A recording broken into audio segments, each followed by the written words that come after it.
नमस्कार साथियों, ENI news network देख रहे हैं आप और मैं हूं आपके साथ महेंद्र। हम इस समय रुद्रपुर विधानसभा में हैं और विधानसभा 2022 का चुनावी रण जो है पूरी तरीके से सज चुका है। हमारे साथ खास बातचीत करने के लिए मौजूद हैं संदीप चीमा जी, जिला पंचायत के उपाध्यक्ष रहे हैं पूर्व में और छात्र राजनीति में लगातार सक्रिय हैं, कांग्रेस से प्रबल दावेदार हैं। बहुत बहुत स्वागत है चीमा जी आपका। बहुत बहुत धन्यवाद जी। चीमा जी, प्रबल दावेदारी आपकी रुद्रपुर विधानसभा से है, आप अपने आप को कहाँ देखते हैं? देखिए, कांग्रेस पार्टी एक लोकतांत्रिक पार्टी है और इसमें सभी को अपनी अपनी दावेदारी करने का हक है, जिसमें हम भी कर रहे हैं और बड़ी प्रमुखता से हमने अपनी दावेदारी की है और अपने हाईकमान तक अपनी बात को पहुंचाया है और बाकी हाईकमान का निर्णय होता है, जो हाईकमान का निर्णय होगा उसको हमें मान्य होगा। नहीं, हाईकमान का निर्णय मान्य होगा, लेकिन दावेदारी बड़ी, जो जितने भी दावेदार हैं सबकी बड़ी पक्की दावेदारी है, सब मजबूती से दावेदारी पेश कर रहे हैं। आप भी लगातार राजनीति में सक्रिय हैं, छात्र राजनीति से सक्रियता बनाए हुए हैं, तो जो मूलभूत कमियां हैं, जो जरूरतें हैं, जो विकास की बातें हैं, वो कहाँ पर आपको दिखाई देती हैं? रुद्रपुर कहाँ खड़ा हुआ है?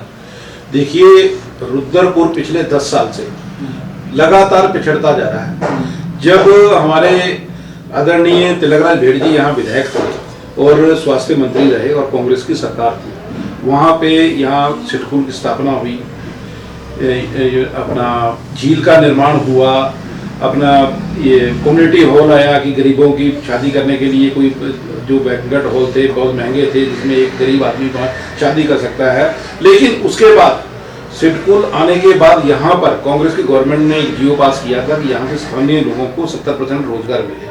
लेकिन उसके बाद जब भाजपा की सरकार आई तो लेकिन उस जो अध्यादेश था जो उसको उन्होंने हटा के बाकी यहाँ पे जितने युवा बेरोजगार हैं सारे दर दर भटक रहे हैं और लगातार 10 साल से रुद्रपुर पिछड़ता जा रहा है। इसमें कमियां ही कमियां हैं। आप रुद्रपुर पे 10 साल से ले लीजिए, पिछले 5 साल तो विधायक जी ने कह दिया था कि भी मेरी सरकार नहीं है और इस बार तो उनकी सरकार, यहाँ भी सरकार है, उनकी केंद्र में सरकार है, डबल इंजन की सरकार थी। एक विधायक निधि के अलावा कोई उपलब्धि बता दीजिए। ट्रांसपोर्ट नगर को अपनी उपलब्धि बताते, वो बगुड़ा जी की सरकार पे वो पास हुआ था। एक भी विधायक निधि की बात बता दें उन्होंने कुछ भी किया हो। कमियां ही कमी है कि रुद्रपुर हमेशा पूरे 10 साल से लगातार दिन पिछड़ता ही जा रहा है। ट्रांसपोर्ट नगर की आप बात कर रहे हैं, वो कहाँ है? जो विधायक जी कह रहे हैं कि एंजा कॉलेज के पास जो प्रस्तावित जमीन है वहां पे बनना शुरू हो गया, लेकिन ये बहुगुणा जी की सरकार में पास हुआ था। मैं ये कहना चाहता हूं कि जब विधायक जी 10 साल हो गए, 10 साल होने जा रहे हैं विधायक जी को पूरे यहाँ पे, इस बार उनकी डबल इंजन की सरकार थी, इस बार क्या उपलब्धि के नाम पे उन्होंने क्या कर दिया? रुद्रपुर वहीं जहां पहले खड़ा था 2002-2007 में जब तिलकराज भेड़ जी मंत्री थे, उसके बाद विधायक रहे हैं। 2007 के बाद 2012 से लेके अभी तक रुद्रपुर की कोई उपलब्धि बता दे विधायक जी की उपलब्धि क्या है, या आम एक जनता बता दे कि रुद्रपुर की उपलब्धि क्या है। नहीं, विधायक जी से आपको इतनी नाराजगी क्यों, उनको घेरने में क्यों लगे आप?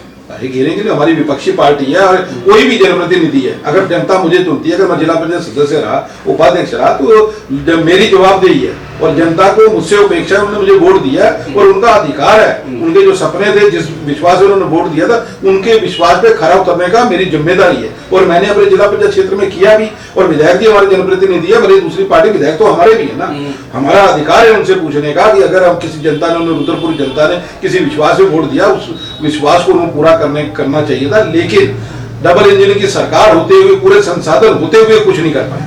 नहीं, आप लगातार आरोप लगा रहे हैं विधायक जी पे, लेकिन जनता तो लगातार उन पर विश्वास बनाए हुए, वो कहते हैं मैं तो अजय हूँ, आज तक कोई चुनाव नहीं हारा हूँ, चाहे वो नगर पालिका का रहा हो या 2 बार विधायकी का रहा हो या छात्र संघ का रहा हो, तो जनता तो लगातार उन्हें विश्वास बनाए हुए उन पर। देखो, अजय कोई नहीं होता। अजय तो रावण भी कहता है मैं अजय हूँ। अजय कोई नहीं होता है, जनता है। जनता कब तक तुम पे विश्वास करेगी, झूठ पे कब तक विश्वास करेगी? भाजपा ने 3 चुनाव, जो महत्वपूर्ण मुद्दा था नजूर के मुद्दे पे 3 झूठ पे चुनाव लड़े, वो जीतते आए। लेकिन कब तक जनता उसको करेगी? लेकिन अभी भी जिसकी वाहवाही लूट रहे हैं कि नजूर का, वो नजूर नीति वही कांग्रेस गवर्नमेंट वाली उन्होंने बहाल की है, जो हरीश रावत जी के टाइम पे कांग्रेस नजूर नीति बनी थी, उसी को बहाल की है। लेकिन ये झूठ पे झूठ मार के बोल के जीते आ रहे हैं। लेकिन जनता कब तक झूठ के सहारे पे चलेगी? एक ना एक दिन पर्दाफाश होगा और निश्चित रूप से 2022 में देखिए, अगर कोई बनेगा रुद्रपुर में तो कांग्रेस का विधायक। नहीं, बिल्कुल निश्चित कांग्रेस का विधायक बनेगा, जैसा आपका दावा है। तो कांग्रेस का विधायक जब बनेगा तो आपको क्या क्या कमियां लगती हैं? अगर संदीप चीमा विधायक बनते हैं तो क्या क्या कमियां हैं और क्या उन कमियों को कैसे आप दूर करेंगे, क्या विजन है आपका? देखिए, सबसे बड़ा मैंने अभी जो कहा, सबसे बड़ा मुद्दा है नजूल का।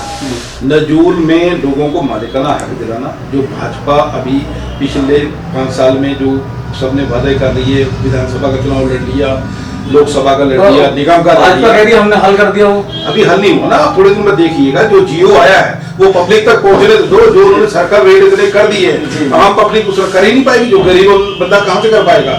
लेकिन हम कहते हैं जब कांग्रेस की गवर्नमेंट बनेगी तो गरीब जो लोग हैं, जो नीचे तबके के लोग हैं, उनको फ्री में मार्काना, उनको फ्री में पट्टे दिए जाएंगे। और दूसरा, जो सिडकुल में यहाँ के लोग, जो हमारी युवा पीढ़ी है आज की डेट में नशे की ओर जा रही है, उस पे उन लोगों को 70% रोजगार दिलाया जाएगा। उसका कारण ये माना जाता है बेरोजगार है युवा। युवा बिल्कुल बेरोजगार है। आप यही देख लीजिए, एक 40 वार्डों में सबसे बड़ा वार्ड, 10 वार्ड हमारे इसमें अपना ट्राइज कैंप में ही है। वो कल यहाँ पे भी हमने वहाँ पे धरना दिया था, जो एक दिन पहले मारपीट हुई है, नशे के कारोबार को लेकर, कच्ची शराब को लेकर रुकने गए हमारे कांग्रेस के महामंत्री अर्जुन विश्वास थे, उन पर हमला हुआ।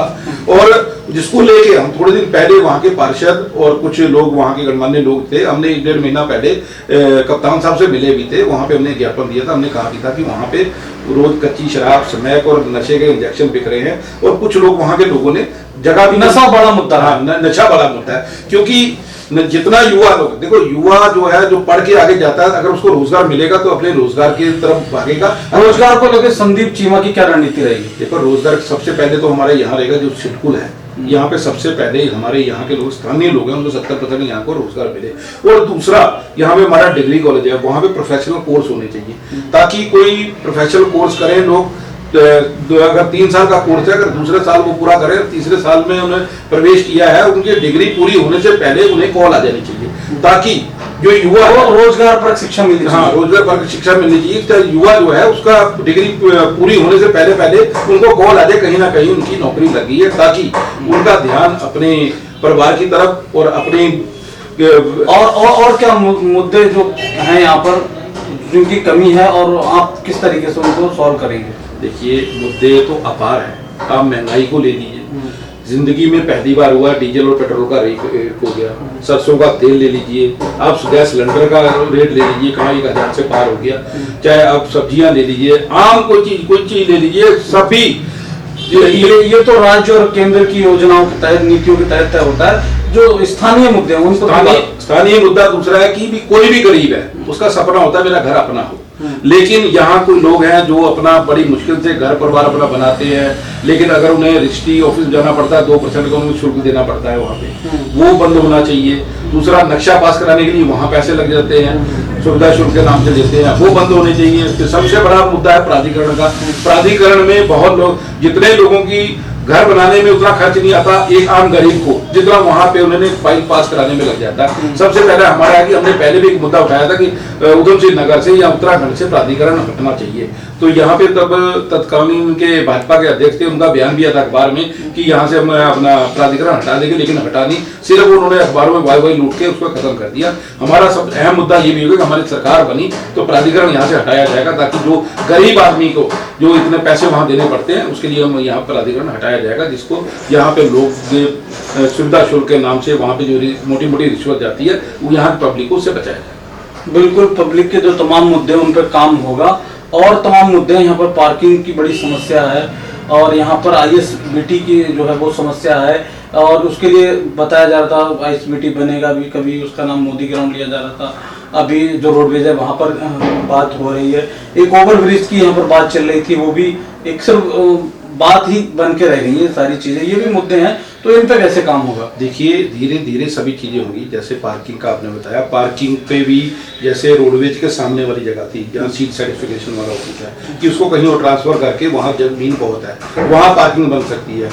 जब हमारी सरकार, हम उसमें भी उसके ऊपर भी काम करेंगे। ट्रांसपोर्ट नगर पे भी हो ही रहा, ट्रांसपोर्ट नगर वहाँ बनेगा।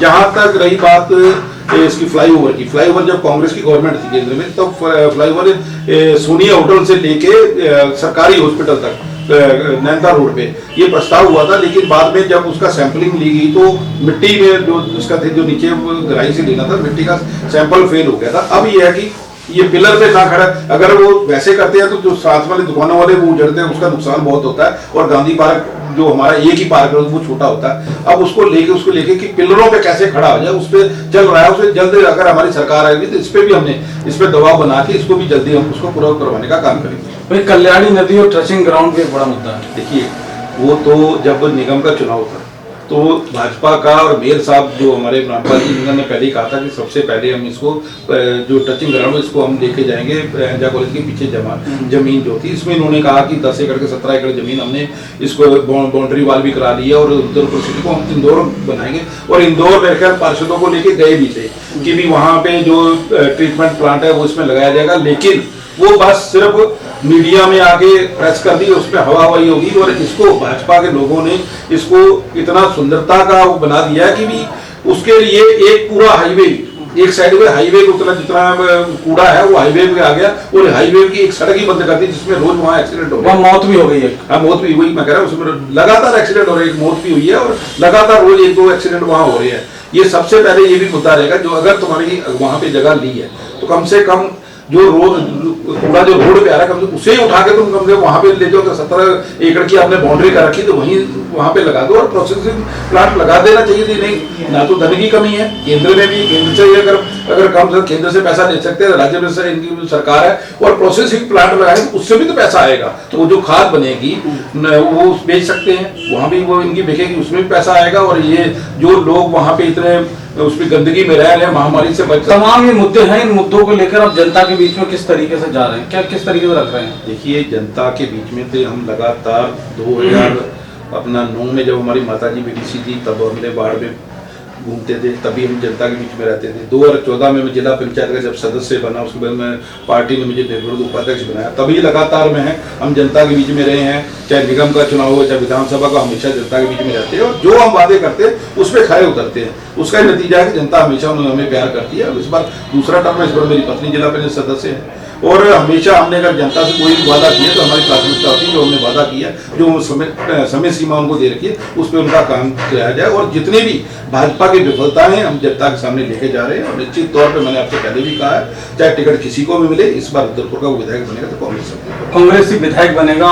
और चीमा जी, आपने अपने साथ साथ छात्र जीवन से काफी नाम आपका रहता था उस समय और अपने माता जी और भाभी जी सबको राजनीति में लेकर आए हैं, परिवार का इसमें कितना सहयोग रहता है, कैसे कर पाते हैं ये सब चीजें? देखिए परिवार का अगर सहयोग रहता तो बंदा राजनीति में आगे बढ़ पाता है कि सुबह अगर कोई राजनीति नहीं, कोई भी काम, देख कोई भी काम, वही मैं कह रहा कोई भी काम हो, राजनीति कोई भी काम हो, अगर चाहे मुख्य हमारा राजनीति अगर है तो अगर परिवार का सहयोग रहता है, क्योंकि सुबह अगर उठते हैं तो 10-20 लोग घर पे आए होते हैं, अगर उसको हमारे घर वालों का सहयोग ना रहे, उनको चाय ना पिलाएं या उनको नाश्ता ना करा के भेजें तो पब्लिक हमारे पास क्यों आएगी? सबसे पहले से इसीलिए कि अगर घर में कोई आया तो उसको पानी चाय पिलवा के, तो इसीलिए घर वालों का हमेशा सहयोग रहता है। कई बार ऐसा होता है कि कहीं पारिवारिक कोई फंक्शन भी होता है लेकिन राजनीति के तौर पर नहीं जा पाते, जैसे आज भी कहीं भी एक हमारे पारिवारिक फंक्शन था वहाँ पे जाना था, लेकिन आज हमारे पूर्व मुख्यमंत्री जी शांतिपुरी आ रहे थे लेकिन हमें वहाँ जाना पड़ा, मजबूरी थी। जब पार्टी से जुड़े हैं, पहले पार्टी है उसके बाद परिवार है। तो हमें उसको अच्छा चीमा जी, एक मुद्दा